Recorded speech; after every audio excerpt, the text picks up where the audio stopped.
Bonjour à tous, ravi de vous retrouver pour un nouveau journal. Nous sommes le vendredi 3 juillet, voici les titres. La région Auvergne-Rhône-Alpes et le département de la Savoie viennent en aide à la coopérative de Beaufort, un demi-million d'euros afin d'agrandir les caves d'affinage qui étaient saturées ces derniers mois. Et puis on va parler du 2 roues sur les bords du lac du Bourget. La nouvelle station Vélodéa est en service. Son but, devenir la vitrine de la mobilité douce sur l'agglomération.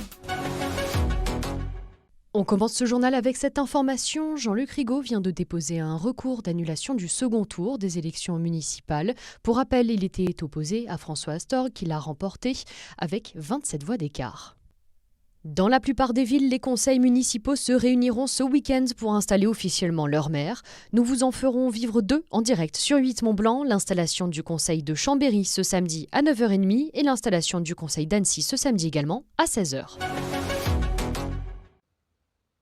La crise du Covid n'a pas épargné la production de nos produits du terroir. Dans le village de Beaufort, la coopérative laitière a elle aussi dû trouver des solutions. Et pour cela, elle a choisi de faire appel aux collectivités. On a eu la double crise parce que ça a été l'effondrement des stations avec l'arrêt de l'activité touristique du jour au lendemain. Et on a des magasins en station, donc il a fallu redescendre ces fromages dans nos magasins de ville. Et pendant ce temps-là, il n'y a pas un fromage qui sortait de la coopérative alors qu'on continuait à produire normalement. Ça a concerné 2 mois de fabrication chez nous, c'est à peu près 5000 molles de fromage qu'il a fallu stocker en plus. Donc il y avait un peu de place dans les caves parce que c'était période basse, même pas assez. Il n'a pas fallu longtemps aux différents financeurs pour accepter de subventionner un projet déjà à l'étude depuis plusieurs années déjà, l'agrandissement des caves. La cave a réagi, les caves et l'ensemble du secteur du Beaufortain ont réagi avec une rapidité incroyable. Et ils ont lancé un projet pour avoir plus de capacité de cave.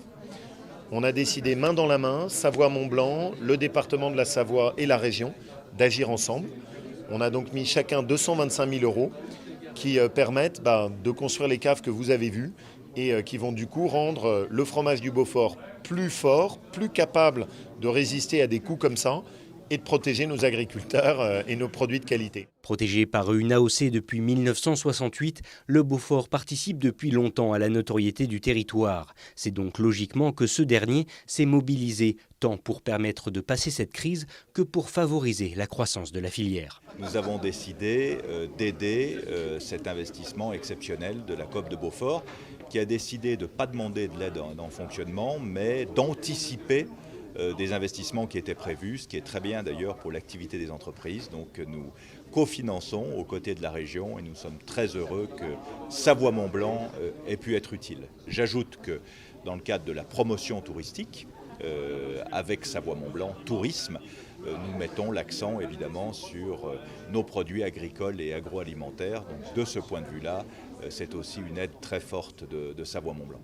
Si jusqu'à présent la coopérative pouvait gérer près de 28 000 meules simultanément dans les caves, elle pourra désormais en accueillir jusqu'à 35 000. De quoi aborder l'avenir avec une certaine sérénité. 20% des déplacements à Aix-les-Bains pourraient se faire en mode actif, c'est-à-dire à pied ou à vélo.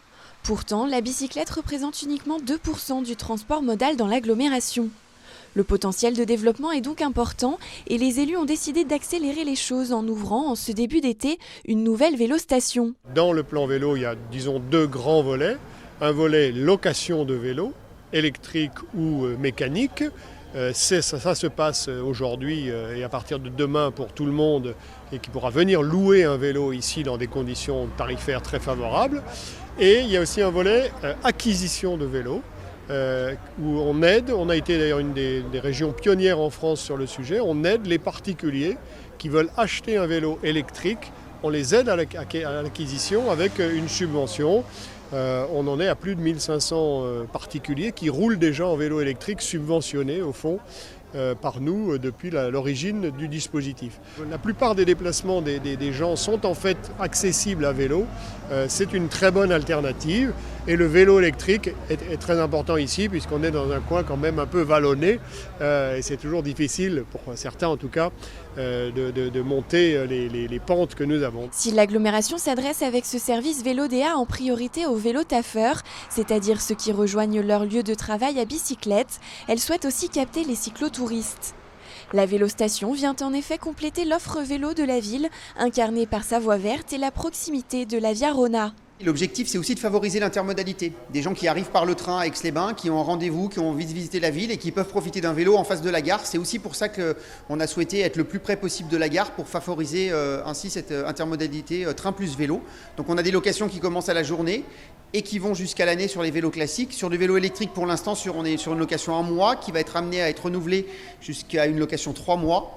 Et puis après, voilà, il y a eu des élections récemment, donc on va voir aussi la dynamique politique qu'il y a autour du service vélo. Mais en tout cas, c'est un vrai signal fort que Grand Lac souhaite se développer sur la politique cyclable.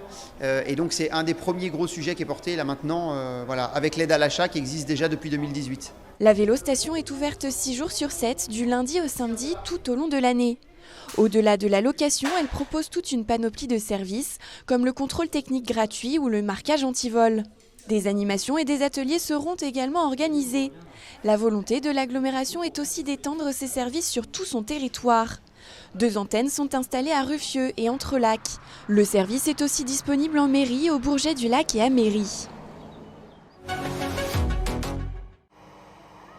Bientôt le premier bain pour le Soleil. Cet engin de 27 tonnes, synonyme de soleil en savoyard, est le premier bateau passager électrique à naviguer sur le canal de Savières et le lac du Bourget. Ce navire de croisière est équipé de 27 panneaux solaires sur son toit, une réelle démarche environnementale pour les propriétaires. Il n'a pas de vitrage, il est tout ouvert, ça sera un bateau de saison pour les clients en fait, parce qu'ils sont demandeurs justement d'être en extérieur, de profiter du paysage, du canal, et électrosolaire parce que c'est vrai que la protection de l'environnement pour nous c'est important. On veut protéger notre site, le canal de Savières, donc l'électrosolaire c'était un choix obligé. Mettre en valeur le territoire sans lui nuire. Les gérants de la compagnie Bateau Canal, qui ont investi plus de 400 000 € dans ce projet, souhaitent aussi sensibiliser les plus jeunes à ces enjeux. Pour tout ce qui est voyage scolaire et tout ça, donc ça va être, nous on avait tout le thème de l'eau, les passages de l'écluse, l'eau, etc., le canal, les barrages. Là on va pouvoir expliquer, voilà, on a un bateau électrosolaire, voilà, quand on a navigué 2 heures le matin, si le bateau reste 2 heures à quai, on aura rechargé ce qu'on a consommé le matin. Donc ça peut être un terme pédagogique qui va se rajouter à ce qu'on fait déjà sur le bateau. Une grue de 200 tonnes s'occupe de sa complexe mise à l'eau, un spectacle impressionnant qui attire les plus curieux. C'est le premier bateau et solaire, donc c'est toujours intéressant de le voir et puis il est beau. C'est extraordinaire parce que je pense que c'est unique comme bateau au niveau technologie et ça va permettre une belle navigation et de découvrir le canal vraiment sous un bel angle et de profiter de la faune et de la flore. À partir du 9 juillet, 120 passagers pourront profiter du paysage dans ce bateau silencieux.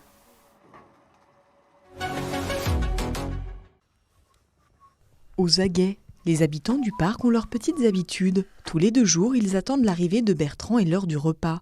En semi-liberté, les animaux de Merlet se nourrissent comme en pleine nature, tous les jours, mais ce rituel matinal permet surtout de vérifier que tout le monde va bien. On en profite pour ajouter des compléments alimentaires dans les céréales, qui sont déjà bien équilibrés, et on fait ça tous les 2 jours, et ça nous permet, nous, de vraiment faciliter les comptages.